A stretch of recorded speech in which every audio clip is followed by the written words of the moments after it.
चलिए आज के सेशन के माध्यम से मैं क्लास 12th का काव्य खंड से, क्लास 12th का हिंदी का काव्य खंड से या पद खंड कह सकते हैं, काव्य खंड या पद खंड कह सकते हैं, उसे सेकंड चैप्टर का मैं ऑब्जेक्टिव लेकर के आ गया हूँ। इससे पहले हमने फर्स्ट चैप्टर का ऑब्जेक्टिव दे दिया है, ठीक है ना। और आज के मतलब डिस्क्रिप्शन बॉक्स में भी आपका लिंक मिल जाएगा और आपका प्लेलिस्ट एक बना हुआ है, वहाँ पर भी आपका मिल जाएगा। तो आज के सेशन के माध्यम से मैं सेकंड चैप्टर लेकर के आ गया हूँ, जिसका मतलब पद है और यह सूरदास जी का पद है। किनका पद है? यह सूरदास जी का पद है। तो उसी का ऑब्जेक्टिव, टोटल वीवीए ऑब्जेक्टिव इस सेशन के माध्यम से देख लूंगा। अगर 2024 में आपको एग्जाम देना है तो बिल्कुल टेंशन छोड़ दीजिए और निश्चिंत होकर के एक बार पूरा वीडियो देख लीजिए। ये पद जो सूरदास जी का है, इनसे ऑब्जेक्टिव आपका एक भी नहीं छूटेगा। लेकिन उससे पहले नमस्कार, मेरा नाम है BS भारती और आप देख रहे हैं BS सक्सेस पॉइंट चैनल पे इस वीडियो को। चलिए आज के सेशन के माध्यम को कंटिन्यू करते हैं और देखते हैं कि पहला क्वेश्चन क्या कुछ देखने के लिए मिलता है। क्वेश्चन कह रहा है कि हिंदी साहित्य का सूर्य किसे कहा जाता है? याद रखिएगा, हिंदी साहित्य का सूर्य कहा जाता है सूरदास को। याद कैसे रहेगा? सूर्य, सूरदास, सूर्य किन्हें कहा जाता है? सूरदास, सूर्य किन्हें कहा जाता है? सूरदास। तो एक क्वेश्चन तो अगर आप छोड़ करके आइएगा तो मैं क्या कर सकता हूं? कुछ नहीं, समझ ही रहे हैं। तो हिंदी साहित्य का सूर्य किन्हें कहा जाता है? तो सूरदास को कहा जाता है, याद रखिएगा। किन्हें कहा जाता है? सूरदास को कहा जाता है, याद रखिएगा। आइए सेकंड नंबर क्वेश्चन, ठीक है। सेकंड नंबर क्वेश्चन कह रहा है रौभती गोखर खन्नी में छपरा हित दाई बचरा हित दाई, यह पंक्ति किस शीर्षक से? तो देखिए क्वेश्चन कह रहा है कि रौभती गोखर खन्नी में जब गाय मतलब जब गाय को गौशाला में बांधा हुआ रहता है, बछरा हित धाई, और जैसे ही सुबह होता है तो अब बछड़े को दूध पिलाने के लिए खोल दिया जाता है, ठीक है ना। जब गाय को जब लगाया जाता है तो इसका जो भी मतलब डिस्कशन जो किया गया, इस पंक्ति को जो उठाया गया है, यह पद से उठाया गया है और यह एक सूरदास के पद से उठाया गया है। तो ऑप्शन नंबर सी बिल्कुल ही करेक्ट जवाब हो जाएगा कि सूरदास के पद से इसको उठाया गया। क्वेश्चन कह रहा है कि सत्संग में किनकी अभिरुचि थी? तो देखिए सत्संग में जो अभिरुचि था ना बाबू, सॉरी अरे क्या बोल रहे हैं आप, सत्संग में जो अभिरुचि था वह सूरदास जी का था, ठीक है ना। इन लोगों का उतना नहीं था, लेकिन सूरदास जी का जो अभिरुचि था ना वो नेक्स्ट लेवल का था। तो याद रखिएगा ऑप्शन नंबर भी बिल्कुल ही करेक्ट जवाब हो जाएगा। टोटल देख सकते हैं, मैं बोलूंगा नहीं बार बार इस बात को, मैं दिखा दे रहा हूं एक बार। देखिए किस प्रकार से पूछा हुआ क्वेश्चन है, तो मैं इस बात को बार बार नहीं बोलूंगा, मैं फिर से बोल दे रहा हूं। आप लगातार केवल कंसिस्टेंसी के साथ मेहनत कीजिए, पढ़िए। चौथा नंबर क्वेश्चन कह रहा है कि कृष्ण भक्ति शाखा के कवि, बाबू मेरे भैया, मेरे दादा, मेरे जो भी मेरे वीडियोस देख रहे हैं उनको मैं बोल रहा हूं खास करके, कि अगर कृष्ण की जहां बात आएगा तो याद रखिएगा सीधे सूरदास, ठीक है। और अगर राम की बात आएगा तो याद रखिएगा तुलसीदास।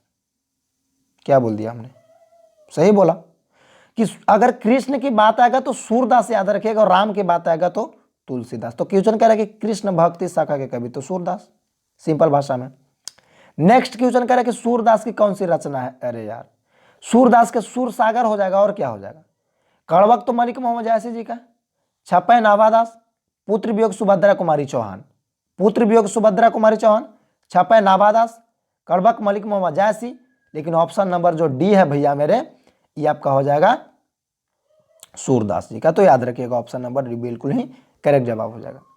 क्वेश्चन कह रहे कि सूरदास किस भक्ति के कवि? याद रखिएगा कृष्ण भक्ति के कवि। कृष्णा की बात किया गया है, ठीक है ना।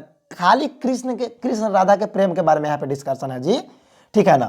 तो कृष्ण राधा नहीं, लेकिन कृष्ण के कह सकते हैं, ठीक है ना। कृष्ण का पूरा एकदम विवरण यहाँ पे किया गया है। तो ऑप्शन नंबर भी बिल्कुल ही करेक्ट जवाब। आगे क्वेश्चन कह रहे कि सूरदास किस भाषा के प्रसिद्ध कवि? देखिए फेमस क्वेश्चन है, 7 नंबर क्वेश्चन कितना फेमस है आप देख सकते हैं। देखिए देख रहे हैं ना, क्वेश्चन क्या कहा? सूरदास किस भाषा के कवि? तो याद रखिएगा वह जो कवि है ब्रज भाषा के कवि हैं। किनके कवि हैं? ब्रज भाषा के कवि हैं सूरदास जी। तो ऑप्शन नंबर सी बिल्कुल ही करेक्ट जवाब हो जाएगा, ब्रज भाषा के कवि हैं सूरदास जी, याद रखिएगा। 8 नंबर क्वेश्चन कह रहा है कि वात्सल्य के 20 में अद्वितीय कवि कौन है? वात्सल्य के 20 में अद्वितीय कवि हैं सूरदास। वात्सल्य के 20 में अद्वितीय कवि कौन है? सूरदास। कौन है? सूरदास। और 9 नंबर यहाँ पे क्वेश्चन कह रहा है कि सूरदास किस धारा के कवि है? तो कृष्ण श्रेयी। कौन सा हो जाएगा? कृष्ण श्रेयी, क्योंकि कृष्णा की बात किया गया है। छोड़ना नहीं है, बिल्कुल एकदम तोड़ मड़ोड़ करके क्वेश्चन को बनाना है, ठीक है ना। पहले मैं एडजस्ट कर लेता हूँ। 10 नंबर यहाँ पे क्वेश्चन करें, कृष्ण जहां बैठकर भोजन कर रहे हैं तो नंद के गोद में बैठ करके भोजन ग्रहण कर रहे थे। याद रखिएगा ऑप्शन नंबर ए बिल्कुल ही करेक्ट जवाब हो जाएगा। नंद के गोद में बैठ करके भोजन ग्रहण कर रहे थे। जब इस चैप्टर को पढ़िएगा ना बड़ा मजा आता है जी, इतना मजा आता है ना, उतना मजा कोई चैप्टर को पढ़ने में हमको नहीं आता है जितना इस चैप्टर को पढ़ने में मजा आता है।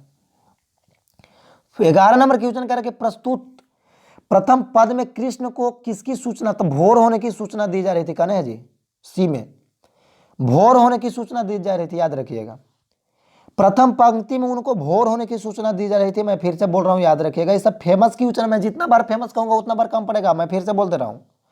12 नंबर क्वेश्चन कह रहे कि सूरदास हिंदी साहित्य के किस काल के कवि थे। काल अगर पूछे ना भैया मेरे, और सूरदास जी का अगर काल पूछे तो याद रखिएगा कि वह भक्ति काल के कवि थे।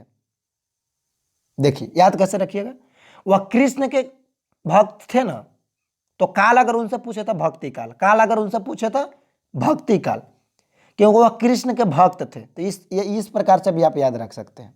ठीक है, कौन सी रचना सूरदास की नहीं है, तो देखिए सुर सरावली, साहित्य रहली, रसकेली वाली, टोटल का टोटल इन्हीं का है, लेकिन सतसई इनका नहीं है, सतसई इनका नहीं है, याद रखिएगा। 14 नंबर यहाँ पे क्वेश्चन करें कि कौन सी रचना सूरदास की है, तो यहाँ पे सूरदास की रचना जो कि सूर सागर हो जाएगा। गीतावली दोहावली इनका ही सब नहीं है, सतसई तो मैं शुरू में ही बोला कि इनका नहीं है। आगे 15 नंबर क्वेश्चन, किस चीज के भूखे थे सूरदास, किस चीज के भूखे थे, तो कृष्ण के जूठन के भूखे थे। जब लास्ट में अचमन करते हैं खा करके तो बोलते हैं कि हे कृष्ण, हे मेरे गुरुवर, आप एक बार अपना अचमन जो किए है ना, वो जूठन अगर हमें नसीब हो जाए ना, ठीक है ना, तो भवसागर से हम पार हो जाए। तो जूठन के, कृष्ण के जूठन के उनके भूख है। ठीक है ना, याद रखिएगा, बड़ा मजा आता है पढ़ने में हो। आगे सूरदास की अनुमानित जन्म तिथि, कहने का मतलब कि अनुमान से एक बात यह कि सूरदास का जन्म का कब था, तो 1478, 1492 में किनका हुआ था, याद कीजिए, याद कीजिए, इससे पहले वाले चैप्टर में हमने बताया 1492 में जन्म हुआ था। कड़वक के कौन कवि हैं जी, याद कीजिए, मलिक मोहम्मद जायसी जी, जिनका जन्म मृत्यु हुआ था 1548 में और जन्म हुआ था 1492 में। लेकिन इनकी जन्म की बात करें तो 1478 ईस्वी में इनका जन्म हुआ था। कब हुआ था जन्म, 1478 ईस्वी में इनका जन्म हुआ था सूरदास जी का, याद रखिएगा। क्वेश्चन कह रहा है आगे 17 नंबर कि मीरा ने अपना प्रियतम किसे माना था, तो मीरा ने अपना प्रियतम भैया मेरे कृष्ण को माना था, याद रखिएगा। मीरा ने अपना प्रियतम किसे माना था, कृष्ण को माना था, याद रखिएगा।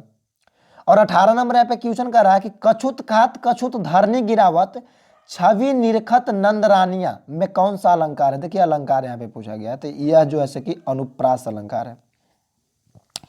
कौन सा अलंकार है, अनुप्रास अलंकार है। ऑप्शन नंबर डी बिल्कुल ही करेक्ट जवाब हो जाएगा। एक आध दो आपका अनुप्रास अलंकार एक आध दो पूछता है, ज्यादा टेंशन में नहीं, यही एक दो से रहता है, टेंशन नहीं लीजिएगा। कवल कुसुम फूले नर नारी सूर श्याम में कौन सा अलंकार है, फिर से वही अलंकार हो जाएगा अनुप्रास, फिर से वही अलंकार हो जाएगा अनुप्रास, याद रखिएगा। आगे देखिए फेमस क्वेश्चन, साहित्य लहरी किनकी रचना है, कई बार इस क्वेश्चन को पूछा गया है, सूरदास जी का। साहित्य लहरी किनकी रचना है, सूरदास जी का रचना, याद रखिएगा। किनका रचना है, सूरदास जी का। क्वेश्चन कह रहा है कि सूरदास की रचनाओं की भाषा क्या है। सूरदास की रचनाओं की भाषा हमने शुरू में बताया ना जी कि ब्रज भाषा है, याद रखिएगा। कौन सा भाषा है, ब्रज भाषा, याद रखिएगा। आगे सूरदास के दीक्षा गुरु का नाम क्या था, तो सूरदास के दीक्षा गुरु का नाम था वल्लभाचार्य। सूरदास के दीक्षा गुरु का क्या नाम था, तो वल्लभाचार्य नाम था, याद रखिएगा। ऑप्शन नंबर सी बिल्कुल यहाँ पे करेक्ट जवाब हो जाएगा। 23 नंबर यहाँ पे क्वेश्चन कह रहा है कि सूरदास किस मार्ग में दीक्षित हुए, तो जो पुष्टि मार्ग है ऑप्शन नंबर सी में है। तो ऑप्शन नंबर सी जो है कि पुष्टि मार्ग इसमें दीक्षित हुए तो सूरदास जी, तो याद रखिएगा ऑप्शन नंबर सी बिल्कुल ही करेक्ट जवाब हो जाएगी भाई मेरे। आगे 24 नंबर क्वेश्चन कर रहा है कि वल्लभाचार्य से मिलने से पूर्व सूर्य किस भाव के पद गाते थे, तो बाबू दैन्य गाते थे, दैन्य भाव के। कैसा पद गाते थे, तो दैन्य भाव के गाते थे, याद रखिएगा। ऑप्शन नंबर सी बिल्कुल ही करेक्ट जवाब हो जाएगा। 25 नंबर क्वेश्चन, सूरदास किनकी रचना है, सॉरी सूरसागर, वह सूरदास जी का रचना है, याद रखिएगा। ठीक है। 26 नंबर क्वेश्चन कर रहा है कि आचार्य रामचंद्र शुक्ल को सूरसागर परिसीमित लगा क्योंकि वह, तो वह गीति काव्य था, याद रखिएगा। क्या था वह, न कि प्रबंध काव्य था, कहानी संग्रह, कविता संग्रह कुछ नहीं, तो वह गीतिक काव्य था, जिसके वजह से लगा था, याद रखिएगा।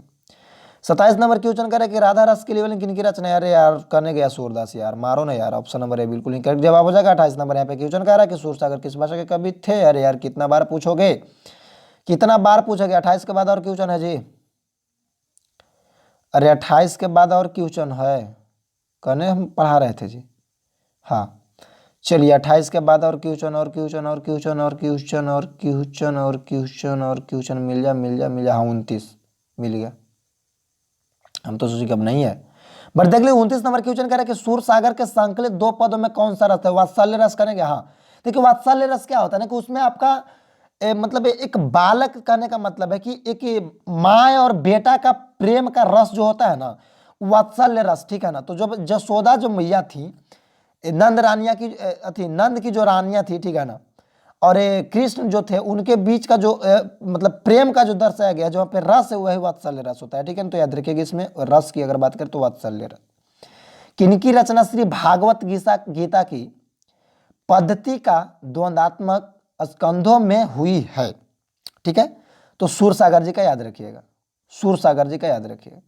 और इस सेशन का लास्ट क्वेश्चन, भागवत श्री कृष्ण किस कवि के पूजे? सूरदास के, सूरदास के। इसका पीडीएफ आपका मिल जाएगा ग्रुप में। ग्रुप में कहां से ज्वाइन होना? तो इस चैनल के अबाउट में जाइएगा, लास्ट में सबसे अबाउट जो रहता है वहां पे आपका लिंक डाला हुआ है, डायरेक्ट आप जुड़ जाइए और पीडीएफ वहीं पे आपका मिल जाएगा। मिलते हैं नेक्स्ट वीडियो में नेक्स्ट चैप्टर को लेकर के।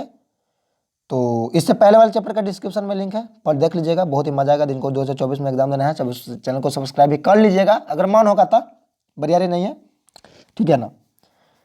चलिए नेक्स्ट टॉपिक को लेकर के नेक्स्ट वीडियो में, तब तक के लिए उसको जय हिंद, वंदे मातरम, मस्त रहिए, स्वस्थ रहिए, मन लगे पढ़ाई करते रहिए, टेक केयर।